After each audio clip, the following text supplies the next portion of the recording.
Uh, soundtrack of the pen.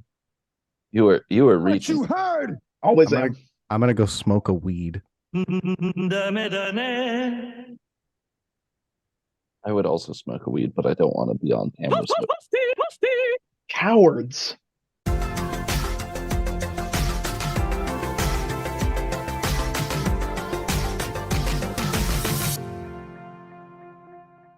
Welcome back, friends. We are here to discuss the best story and writing of 2022. I think that this was Ryan. You are muted if you are trying to do something.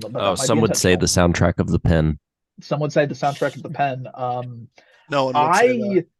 Think this was an insanely good year for story and writing, to the point that my kind of runners-up are barely listed because at a certain point it was just like, okay, this is the bar that needs to be beaten, and none of these things are even like, none of these things are going to beat these really, really good games. It was a fantastic year for story and writing. But my number 3 is going to be The Quarry. Until Dawn was a really, really cool kind of like send up of the horror genre when it came out, and I think that that game is written really well.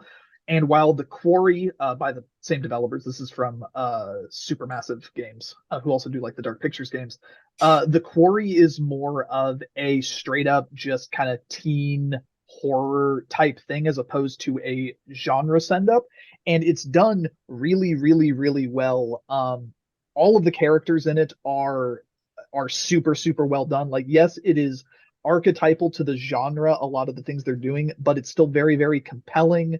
It's just very, very well written. And all of the previous Dark Pictures games that they've done have been middling to bad at best. So playing The Quarry and seeing like, oh no, you guys actually do still have all this gas in you, was surprising and super good. I had a fantastic time with it. I played through it in 2 sittings. I would highly, highly recommend The Quarry to anyone who kind of is just a fan of horror type movies. Super, Nobody super here. fun. Yeah. Many teens get killed for having premarital sex. It's also really good about being, so it being a kind of like narrative choice type game. It is extremely good about being predictable in reliable and satisfying ways, where it's like, oh, you paid attention to these things earlier in the game. When you are having to make decisions or make calls later in the game, it rewards attention to detail in its early story a lot. And I think that I don't want to like come off that I'm saying that a predictable story is necessarily good, but it works extremely well for the way that this is delivered, and it's very satisfying. I would highly, highly recommend people play The Quarry, especially because it is not locked to one platform like Until Dawn was. People play the game. But with that, Ryan, what is your number 3 story or writing? My number 3 is Vampire Survivors. I like the little like lore bestiary entry things written by Stephanie Sterling. I think they're did she do all of them? Yeah. Oh, cool. I actually didn't realize that. I think they're really funny. Mm-hmm. And I liked reading through those. It doesn't really have much of a story, I guess, which is why it kind of sticks around number 3, but the little entry writings were all really fun to read. Yeah, it's got that same vibe as like the encyclopedia in Donut County. Mm-hmm. Where it's like every single entry is just like a little one-liner joke. Really solid stuff. But with that, Jason, what is your number 3 story you're writing? So my number 3 story you're writing is a little game called Stray. I don't know how many of you really mess with it, but I think it was well written for a nice little short 5-hour game. Pulled me in pretty quick. It made me interested to see what happened to the weird little walled city that you're in and how it got that way. And then there's also a mix of just good, dumb, silly writing. Like one of the characters, the robots, saying that they'll keep you in their RAM. It was really stupid, but it was late in the game, and it was after like a serious situation, so it was just kind of a dumb, really, really, really dumb joke that I enjoyed. Cheesy at a certain point, loops all the way back around to being good again. Silent Man. Quiet Man. Quiet Nothing Man, that's will what I ever said. be. Nothing will ever be that level. But Nothing. No, look, Yeah. we're not here to talk about the Quiet Man. but literal once in a lifetime game. We are Lily, what here is to your talk number about 3 Beyond Two Souls. story or writing? Well, so in retrospect, I would agree with Jason. I wasn't really thinking about being a cat when I was thinking about story or writing. Too I busy should have been. dancing. So my number, I really only had 2. My number 3 was kind of a joke. I didn't see what you guys are talking about with the lore stuff in Vampire Survivors. I must have skipped over it. Like, it seems to, in my memory, the only writing that I really saw was the vampires in another coffin every time I found a new character. So I put You should that open up the slash bestiary. It's neon a good white It's a because I didn't see any story for either of them. So they got number 3. They got bottom billing. I crushed Dash when I said that. we don't have I a saw worst his story soul we don't leave have a his worst body. story or writing category, but That's if why we it went at did, the bottom of the best. it would maybe Listen. be Neon White. I think the Neon White story works for what it's trying to do, which is Fuck to be off. it's To be fast forwarded through. Fuck off. no, it's meant to be a game for freaks by freaks. So Sure. that's what they say. That very curious. And It's bad. It's fucking it. I refuse Uh, to skip dialogue in that game, though. Same. That's you're stronger than I am. I think at chapter 3 is where I threw in the towel and I fast forwarded Like, every I- cutscene. I could I not have, tell like- you what happens in that game. I have like 1 or 2 chapters left, but I've listened to all dialogue so far. Same. Bummer. That's yeah. So I think And you I haven't made finished to, it, you like, say. I wonder why. I made it to chapter 6 or 7 before I started to fast forward because I thought it was gonna fucking matter. Little did I know, all you got to do is shoot the little guys and pick up their cards. Neon Violet That's the game. specifically is Like- it's so fucking bad. Whatever, that's not what this So- category is for. Danny, what's your number 3? You know what she is. So I'm gonna put my honorable mention here. Harvestella. I did not get far enough into that game to really know the story and characters that well. It is an incredibly dense, deep game, and I want to get more into it, but I only was able to put in like 6 or 7 hours so far. I got through like 2. Okay, well, you I pissed think I Lily got off. halfway through the second dungeon. You're gonna see Lily come into frame, punch Danny in the face.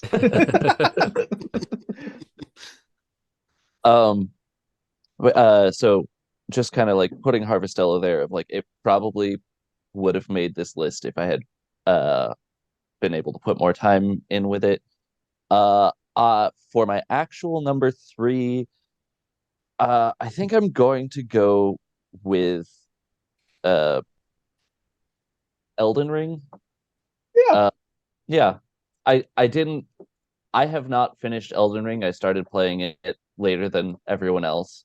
But I like it does that From Software thing of like a lot of the story and lore is like in descriptions of things. It's like not the most easily accessible story, but when you like take a close look at things, when you slow down and you like look at the lore dumps that Vati Vidya does outside of the game, because he got hired to do lore for them. But I, like when you look at all of that together, it tells really beautiful stories within the world, as well as like the overarching story that you experience. So yeah, Elden Ring does the From Software storytelling rather well. I am happy that that game is written so well, and I love that it delayed that stupid fucking Game of Thrones book coming out even longer, getting George R. R. Martin to write for it. That's my favorite part. Yeah. I think that most of the writing in that game is really good. I do get a little frustrated with the fact that there's like Rani, Renala, Radagon, Roderick, Everyone Rodrigo, important has a name that starts with G, R, or M. but also that they put to paper and then it made it all the way to the end that there is anything called the loathsome dung eater. I think that takes a lot of guts, personally. Yeah, I think Elden Ring. If there was a category for most story, it would probably win it, certainly. But Hunter, what is your number 3? My number 3, I would probably put this higher if I played more of it, but I'm gonna say Xenoblade Chronicles because I've always liked the Xenoblade story. There is spoilers. There's one part where one of the bad guys like finds out that the main character from 2 ended up having a happy family life, and he just loses his fucking mind over it. He just like starts screaming and crying over it. I don't know the context of the scene because I've only seen that outside of the actual story, but it's just so funny to me. Did my boy end up well with his robot wife? He got 3 wives. Yes.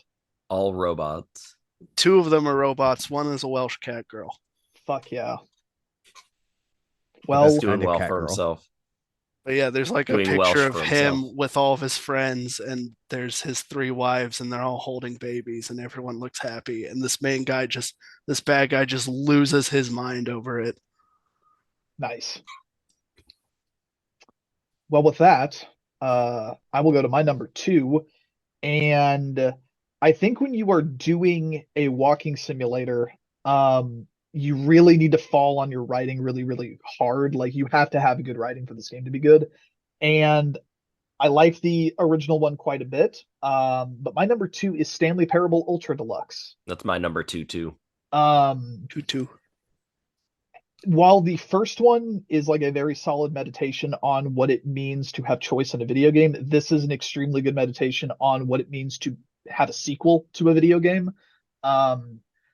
I think it's maybe at times a little pretentious, too much so for its own good, but I still think that it is... That's par for the course for Stanley Parable. But it's the new jokes land really, really well. What it does to talk about the nature of sequels in video games is done extremely effectively, because it is the Stanley Parable 2, 3, 4, 5, 6, 7, 8, 9, 10, 11, and 12. It's fantastic. And as a walking simulator, you need to have solid writing, and it is definitely the funniest game I played this year. No questions about it. I would highly, highly recommend people check out Stanley Parable Ultra Deluxe, especially if you were a fan of the first one. Okay, what if you have this game, right, and it's a walking simulator, but the main character had a bucket? There you go. Ryan, what is your number 2? Oh, well, you said it was Stanley Parable. Jason, what's your number 2? And I agree with everything you said.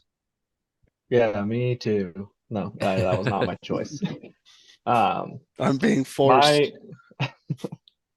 My number 2 was God of War Ragnarok. It's a very story-driven game. I know Dash has very differing opinions of me on this game. I'm honestly a little surprised that you just said those words in that order. Well, it's a good game that you didn't like, so. No, I think the story was fun. It was interesting. I mean, it's cool Viking god stuff. I like the heavy attachment to animals. I thought the bringing those in it wasn't really a focus in the first game as much. I thought it was pretty interesting. The evolution of the characters' relationships and their personalities was nice. But no, it's a little bit of recency bias, I'm sure, because I just have played through it over the last few weeks. But I thought it was a good game with an entertaining story. I want to know what Dash's negative opinions are, though. Well, you'll find that out. That's not what this is about. We'll get there. Most divisive. That's not what this is about. We have a category for when things are a letdown. We do? Hey, Brock and Sindri, most anticipated. Brock and Sindri get written really, really well in this game. But with that, Lily, what is your number 2? My number 2. My number 2 is Sifu. Oh yeah. there is obviously some verbal storytelling that happens just with the interaction between the characters and the things that the bosses say to you when you show up. But I feel, I don't know, I really enjoyed it. I had a great time with it. I didn't play it very recently and I have depression, so I don't really remember a lot, but I remember that I thoroughly enjoyed it when I played through it. So it's a good, Sifu solid number 2. revenge story, which I think Yeah. lends itself very well to what that game is Yeah. trying Oh to yeah. do. Yeah. I Sifu, I write it. I Sifu, I write it. I tell you what. Danny, what foos do you see that you write? Pity them. I would say my number 2 was probably Pokemon Arceus. I mean, I love Pokemon games. I think this did a phenomenal job of just kind of like changing the formula, and like making the game about completing the Pokedex, but like in like an actual kind of more like an actual field researcher kind of way of like, yeah, you have to interact with these Pokemon a lot in order to understand them, and like that being the point and purpose of the game. I thought that was a brilliant decision on Game Freak's part, and I thought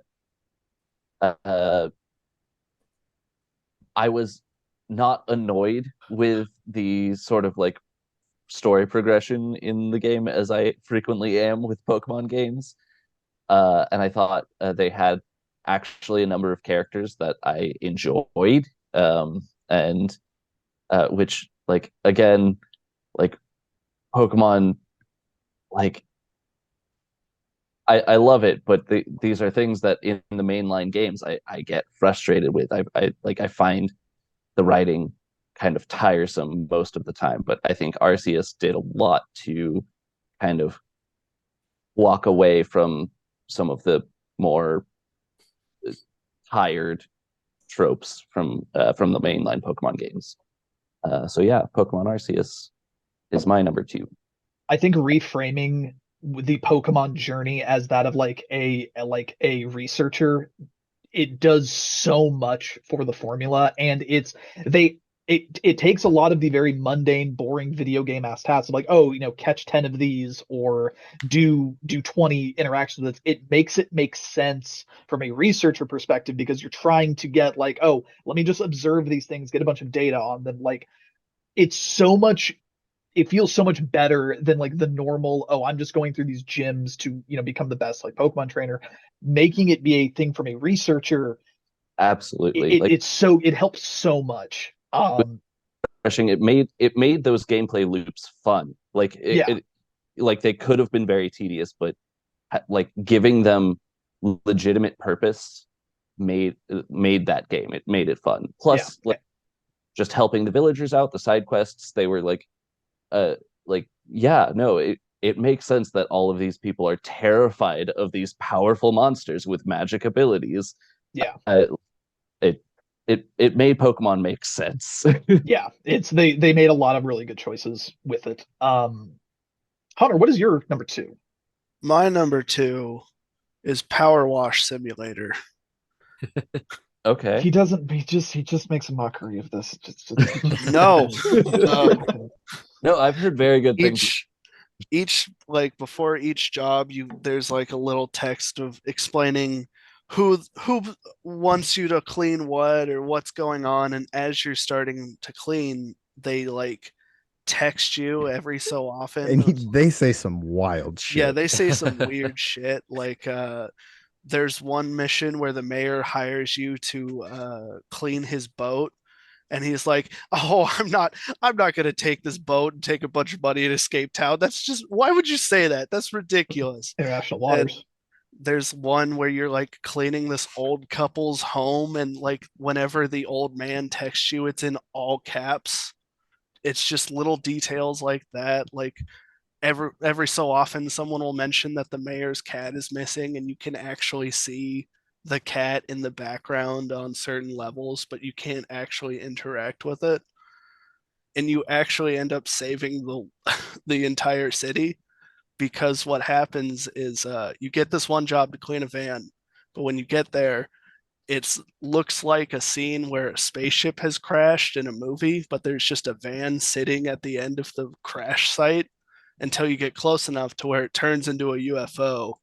And then they're like, hey, we hired you. Don't worry, we're not actually aliens. This is a time machine. We just shaped it like a UFO to kind of, get some deniability or whatever. And then they explained that they went back in time to whatever civilization made these giant magical things that delay this volcano from erupting. This is what are we talking about still? I really wish I could see Hunter's face so I could tell if he's bullshitting us right now. I'm not. This is 100% serious.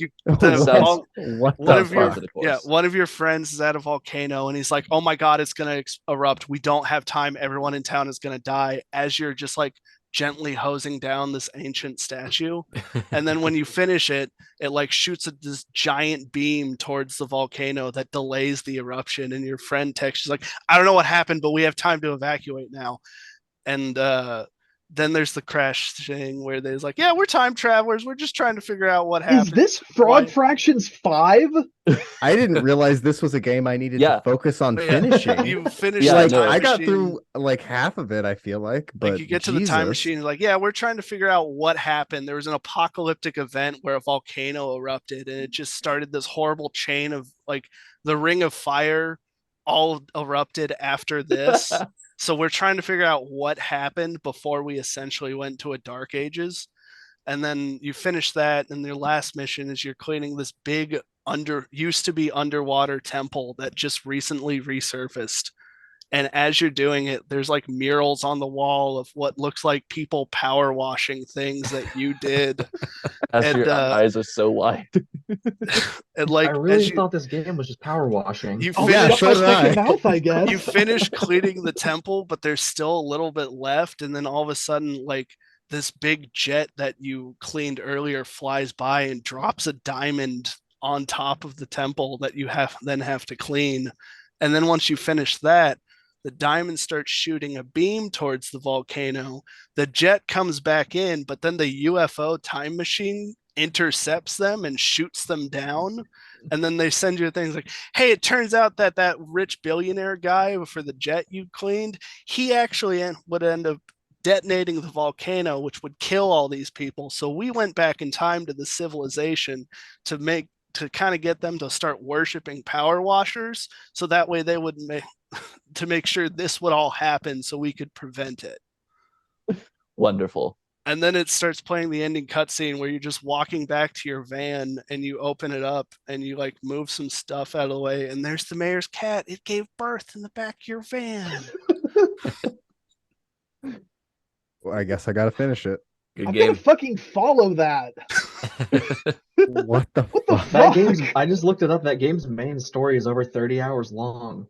Well, yeah, it's because it takes an hour to power wash everything. Well, yeah, I've been cleaning a fire helicopter for the last 4 sessions. Yeah, I was gonna say there are levels where you have to like clean an entire Ferris wheel, and you can turn the Ferris wheel on, and in fact, you have to in order to get some parts of it, or like a merry-go-round, or like a fortune teller's wagon. Sorry, I think I gotta take it back. I think I gotta give most stories a Power Wash Simulator. I mean, you have to clean like a straight out of a fairy tale shoe house. Yeah, that's a good time. Plus, Dash, what's your number one? The huge amount of environmental storytelling. Dash's number one is God of War Ragnarok. Fucking, I mean, it's Pentiment, I guess. Like, Pointy. what do I even fucking do with this? Like, I feel like anything I say, it doesn't matter anymore. You set the tone for the rest of the episode. I think Power Wash Simulator won best story right there. Hey, and it's not even Hunter's number one. People should play Pentiment, I guess, but no, I fucking or they could play Power Wash. I don't even want to talk. Brian, what's your number one? Oh, it's Elden Ring. Yeah, I like that it has the most story. But it does aside a from cool Power thing. Wash Simulator. Right, it has the second most Fictional story. story. I like that it has the layer of the George R.R. Martin stuff because he wrote all the lore before stuff went bad, and then they went in and like riffed on all the stuff he did, and then that's the world you get when you play. And just like everything makes sense. And when there's stuff that like doesn't make sense, you can kind of make like logical connections. Lots of good environmental storytelling. Just it's cool. I think it is like my favorite piece of fantasy media ever right now. Loathsome Dung Eater. The Loathsome Dung Eater. I'm sure he'll come up again later. Jason, what's your number one?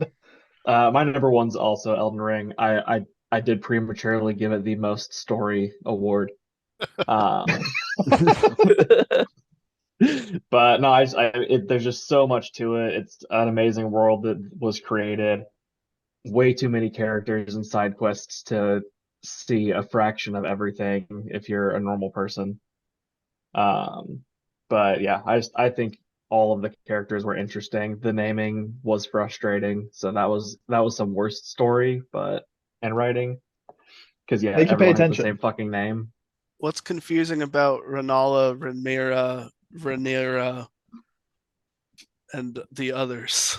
Nothing. Radagon, Ranny. But then there's also Godric and Goldwyn and Goldmask and Godwyn. I just love that everyone has like 3 names, but then when you find out what each of their names is, like, oh yeah, this is why that was their name, and this is why they changed it. And it's like, who even think like 3 names for one character, but also each name has its own backstory. Like America, Millennia, Milena. Mm-hmm. Lily, what is your number one? Also Elden Ring. Danny, what is your number one? My number one is Sifu for kind of the having like the least story. I like it doesn't have the least story, but it is very like kind of bare bones, and the story is almost like there is the story of like revenge. Like each level has a boss who was part of the like coup against your old Kill Bill, baby. Yeah, it's Kill Bill straight up. And then like just sort of like it's not quite emergent storytelling, but you get the feel of like you are an active participant in this revenge story by the gameplay. I think it did an excellent job with just having a very simple, clear cut, like this is the story, and we are going to kind of tell you about these characters by the environments that they cultivate around them. So yeah, Sifu is my best story of 2022. I think that the least story is a really good like point of strength for it, where it does what it needs to do. It's understated, and I agree that Sifu does a really good job. Yeah, not everything needs to be like layers upon layers of lore and complications and stuff. Yeah, not everything needs to be a power wash simulator. Exactly. Connor, what the fuck is your number one? Yeah, what?